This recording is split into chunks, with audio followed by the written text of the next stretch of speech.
Hello and welcome to another episode of the podcast for the recently deceased. I'm Nate Roberts. I'm Rodney Godek. How are you doing, brother? I'm doing good. I spent this week doing a project. I started a project and I actually finished it. Um, Uh-huh. yeah, it was to watch all of the Silent Night, Deadly Night movies. Oh, cool. Was that a good idea? I don't think yeah, I to be honest, I've never seen any of them. Yeah, so if I had to run it down, one, two, and three are all connected. It runs like, its own storyline. And Mm-hmm. then four and five are completely batshit crazy, and they make no sense. The Okay, four, well, that's a the thing. yeah, the fourth one barely has anything to do with Christmas until like the last like sequence, but not even Yeah. the end of the movie. Like 2 minutes before the end of the movie, there's a scene where the father is like has a Santa hat on. He's like, "It's Christmas," and they come in, they kidnap the kid, and they go out and they do something completely different. It's like I that could was see that working. that was But I mean, it.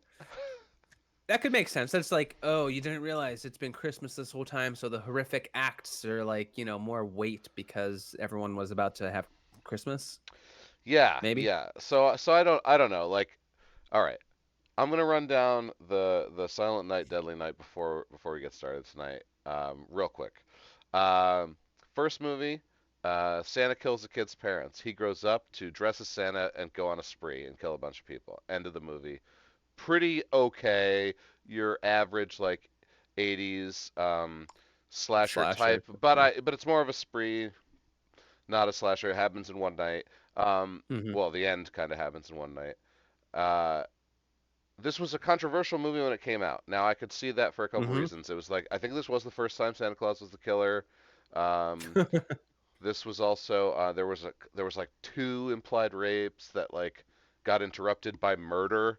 So it was pretty heavy even Oh, for so like he- so so yeah. the killer was a hero because he stopped Yes, yes. some rape. He Yeah. he was punishing bad guys who were naughty. Like that was the whole shtick, right? Ah, yeah. Yeah. So so the second movie is completely insane. The younger brother of him, they were both in the orphanage together, is now in a mental hospital and being interviewed by a therapist. The Hmm. entire first hour of the movie replays every single kill from the first movie. The With him actual reacting footage. to it or No, no, talking the about it. him talking over it. Yeah. So you don't even have to watch the first movie. You can just This watch the second movie. little Uh, kill cut at the yeah. beginning. That's Well, nice. no, no, not the beginning. 60 minutes of the movie. Oh, really? Yeah, then the last 30 minutes, he kills the therapist, gets out, and goes on his spree and dies. Hey, hey, hey, hey. A lot of people haven't seen Orphan First Kill. All Okay? right, all right. The third one, um, this great actor who played Ben Benjamin in Twin Peaks plays a deranged scientist who the younger brother didn't actually die in the end of two. He's got him. He's Mhm. got his brain in a jar on top of his head. He's keeping him alive in a coma. There's a woman who is psychically connected to him. He's putting her through experiments, so they're communicating. He's trying to like pull things from beyond the coma verse or whatever. Mhm. Um, she goes away for Christmas. He wakes up and he's psychically connected to her, so he goes straight to where she is. He goes on his spree. You know how this movie ends. Okay. The fourth movie. Oh my God. A woman burnt, like, spontaneously combusts and jumps off a building.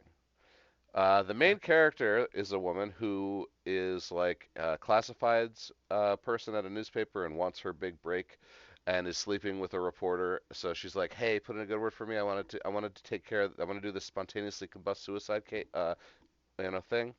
Yeah, I want to break this story. Yep. Yeah, so he brings it up to the boss, and the boss assigns it to him. So she gets pissed. She goes and she investigates anyway. And as she goes down this rabbit hole, there's like a coven of witches that are like giving her these hallucinogenics, and they're getting her ready for something. And then she Mhm. passes out, and then there's a ritual where Ron Howard's brother comes on and like has this worm thing and he like shoves it into her belly button and then it comes out her mouth twice as big. Then he breaks it over her and covers her in the juices. And then That's why you she always leave a note. It's why you always leave a note. So she wakes up in her apartment and is like has no idea what's going on. And, we flash forward a little bit as she continues to go about her life, and then that was only part one of the ritual. She has got to go back for part two, where she has to kidnap this boy and sacrifice him to become this new coven leader. And the woman who died in the beginning, we find out now, is the daughter of the head witch of the coven, and she just didn't have the strength to hold in the power that this main character does have the strength to hold in this power.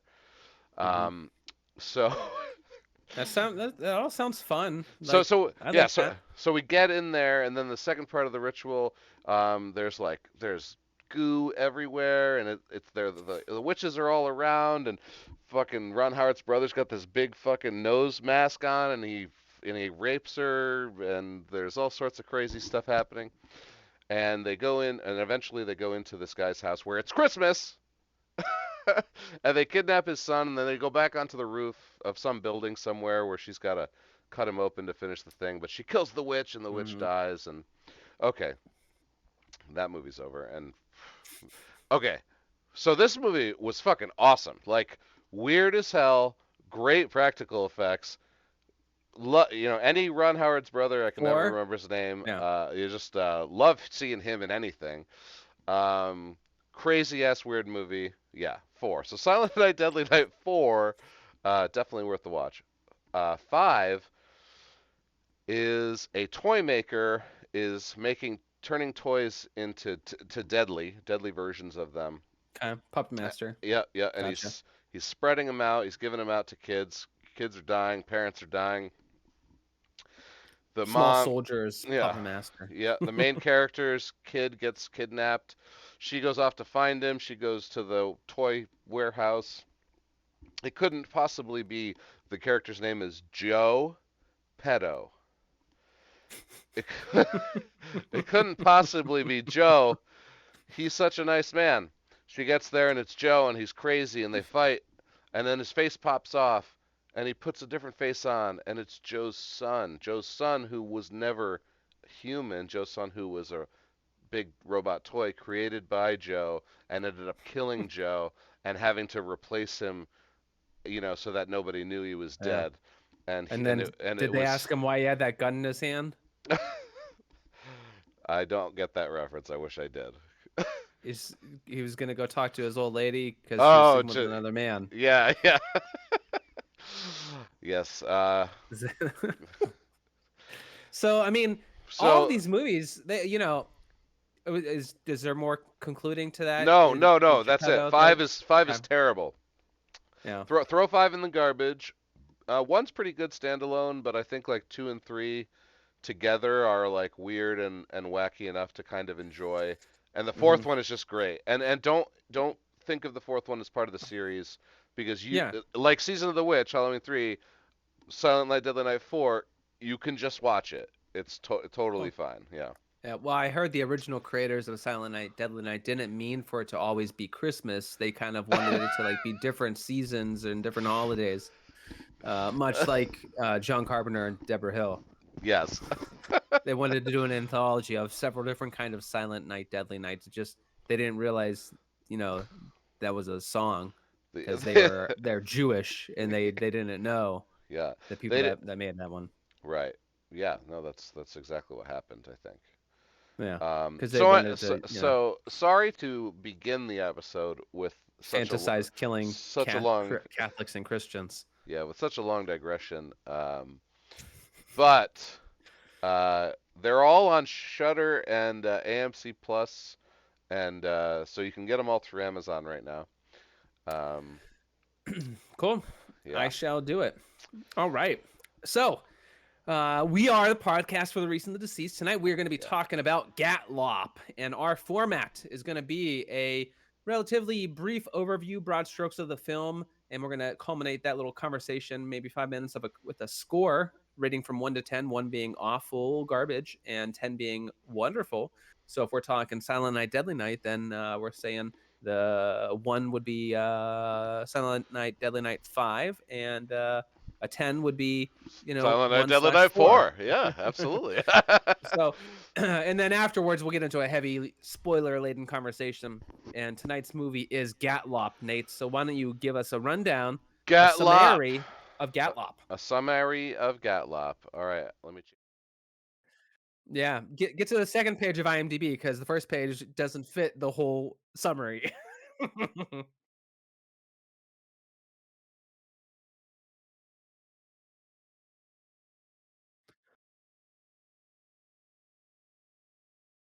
Decayed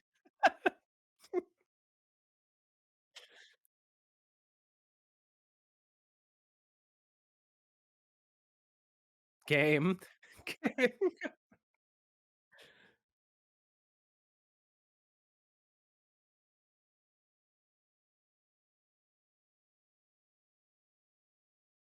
hmm That's a big old story, and yeah, it's kind of compensating.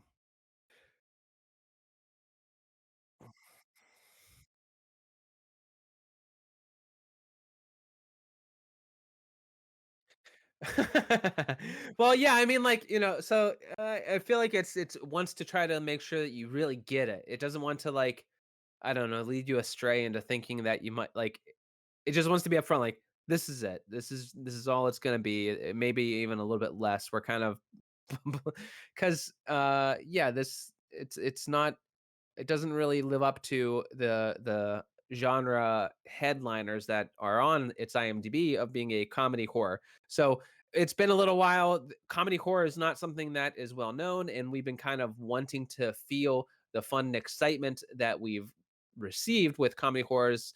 You know, uh, classically, like yeah, Shaun of the Dead or Tucker and Dale vs. Evil. Those are all good standalone comedy horrors, and last year's Malignant was not necessarily a comedy horror, but was very enjoyable comedically with what they were doing in a B movie style. So any comedy horror, I'm hopeful. We did watch All My Friends Hate Me earlier this year. I was really warm on it. My second viewing, I cold, but you definitely didn't like it. Very British, still funny. Um, that was Meh, a decent one. Decent one. meh. Some more social commentary than horror. It's Yes. like a Yeah. uh, awkwardness in social interactions and miscues and misinterpretations. But we also but then we tried Let the Wrong One In, a vampire comedy horror, and it was garbage. I It think I fell was asleep whenever we were reviewing it because I was just so tired. We're just talking so about this movie that wasn't fun. bad. It was so bad. So look, we take gambles, but the only way you find good horror comedies is if you give them a try. Yeah, And I'm gonna, this was a new one, and we wanted to watch it with another one that we're gonna be talking about in another episode. And so you got to try these things before you find greatness. that's right. So, Also, horror comedy for me is it's a tough genre because I love it so much. hmm So what I really like is a horror with some good comedy. When I watch horror comedy, I don't want to watch a comedy that has some horror elements, right? I want to watch a horror sure, with some good comedy. Now there are obviously a ton of great movies that do this correctly. Tucker and Dale versus Evil is a comedy with some horror elements in it. yes, Now, but it has enough horror elements to where it stands alone as a horror film. Cabin in the Woods, which Hamhock just mentioned in the chat, is a great horror movie with comedic elements. hmm Um, and Gatlop, along those lines, I would also mention Behind the Mask, The Rise of The Leslie Rise of Vernon, Leslie as Vernon, another also yes, a great horror movie with strong comedic elements. yes.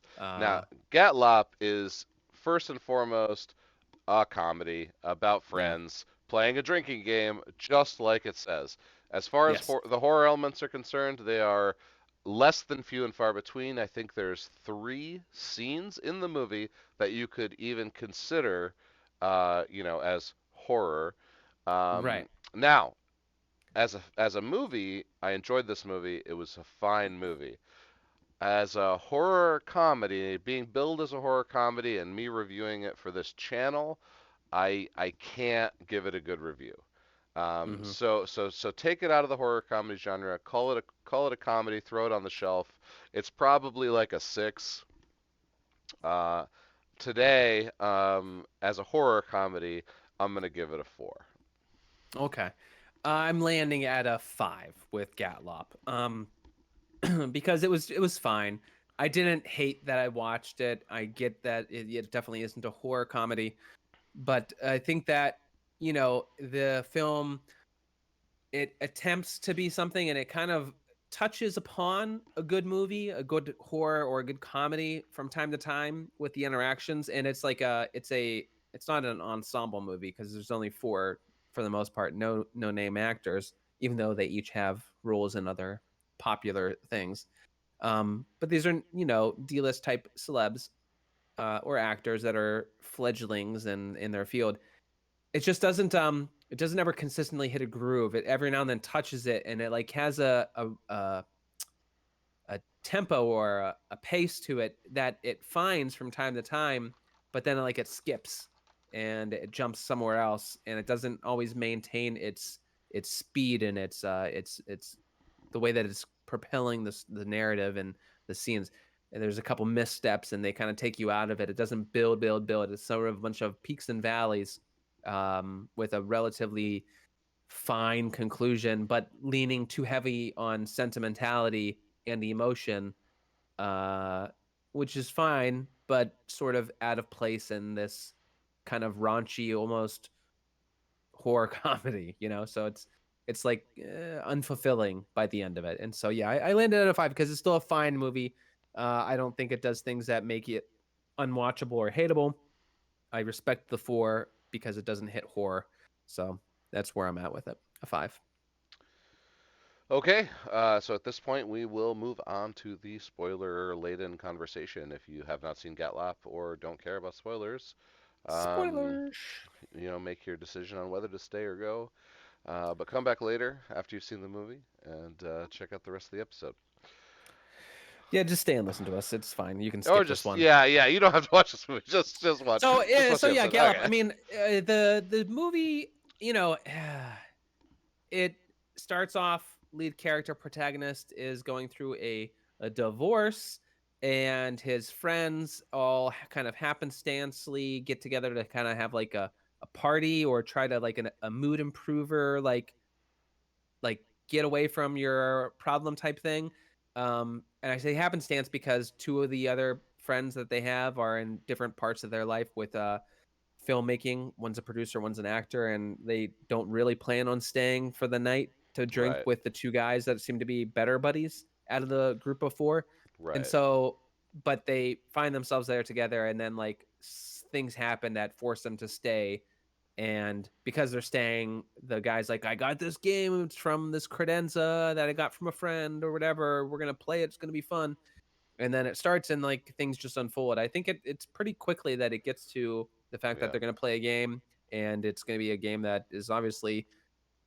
It's funny. We Before we started tonight, we were randomly talking about Jumanji, Yeah. because we were talking about the body swapping and the voicing that's going to occur in this movie, like Freaky Friday. But I didn't even think about Jumanji being the game that they're in the game and they're part Yeah. of the Yeah. game. Yeah. Yeah. Yeah.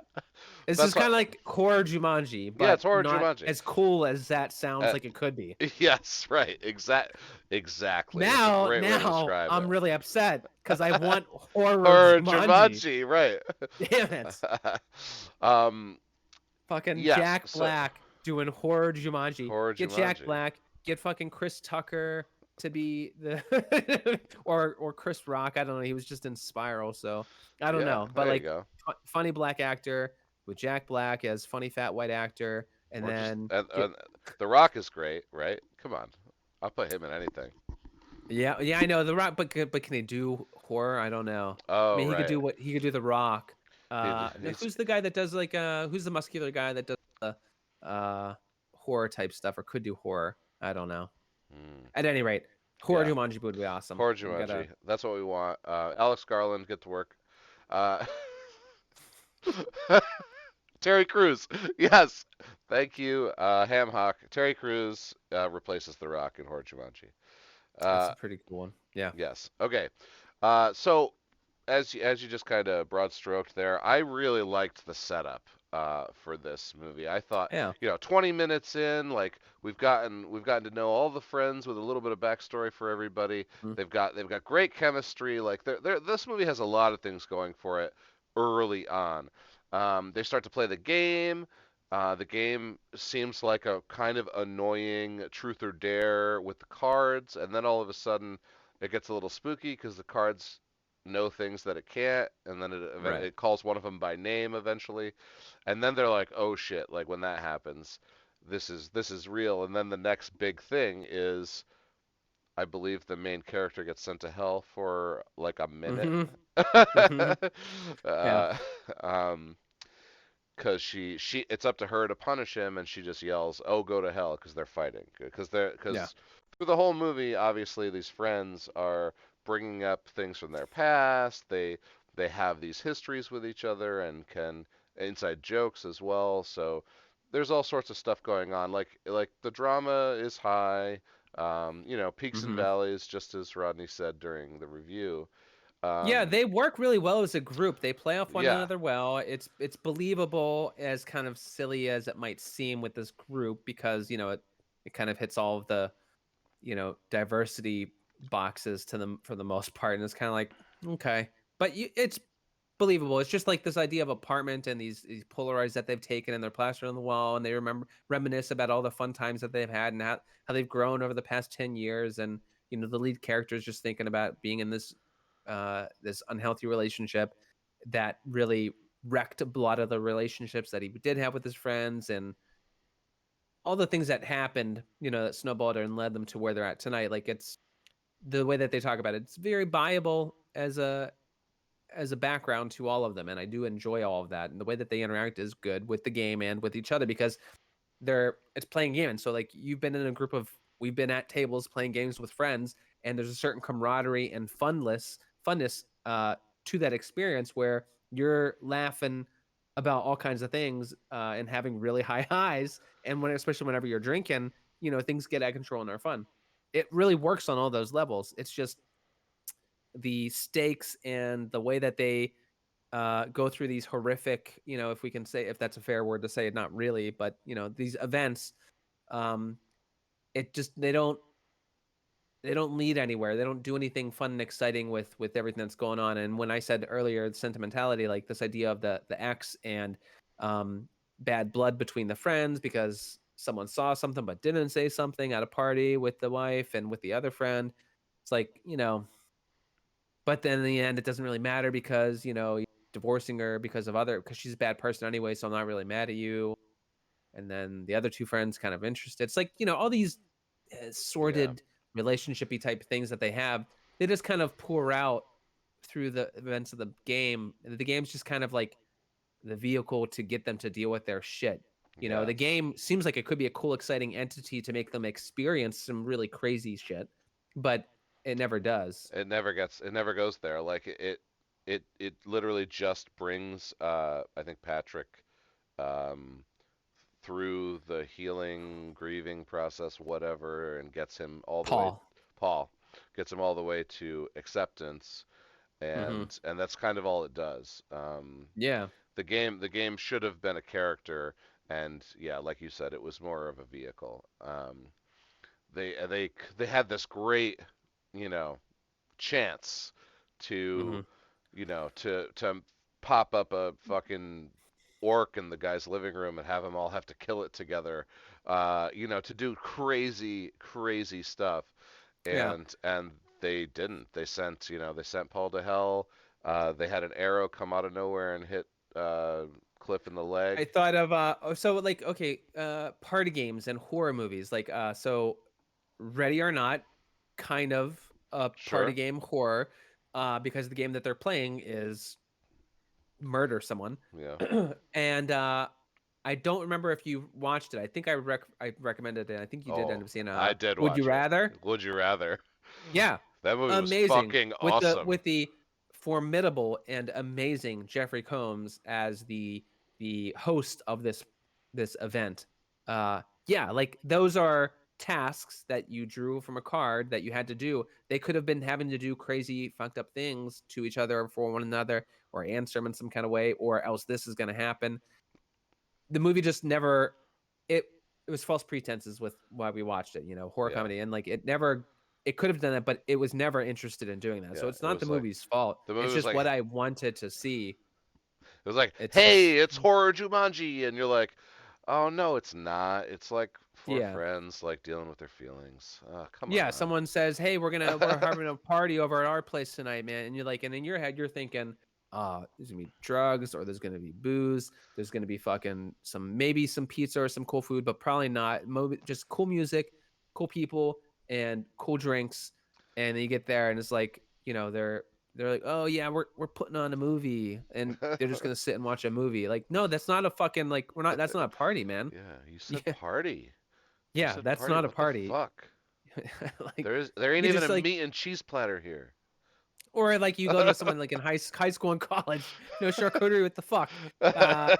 And like they say they're having a party or whatever, and you get there and it's just lame ass. No one got a keg or anything.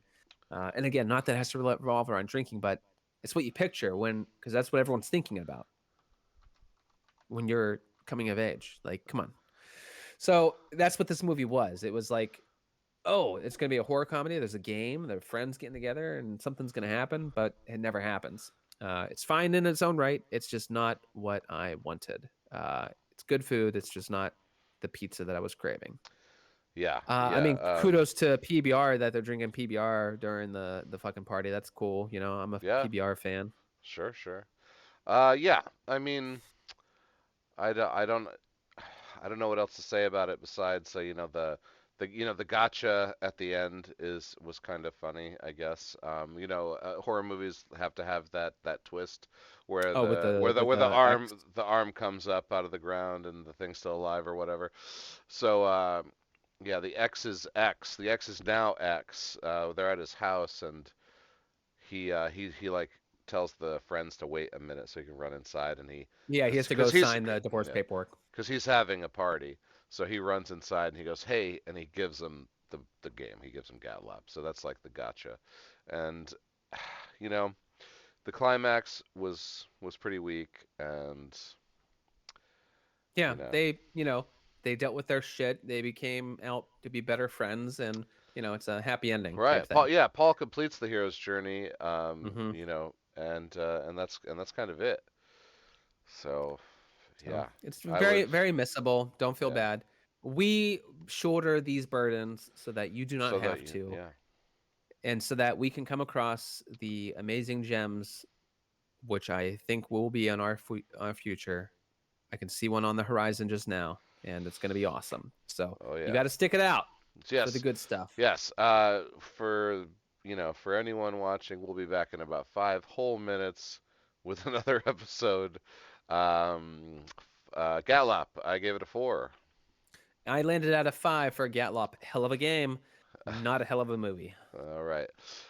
For the podcast for the recently deceased, I'm Nate Roberts, I'm Rodney Godek. Take care. and we'll see you in just a bit once I figure out how this thing works.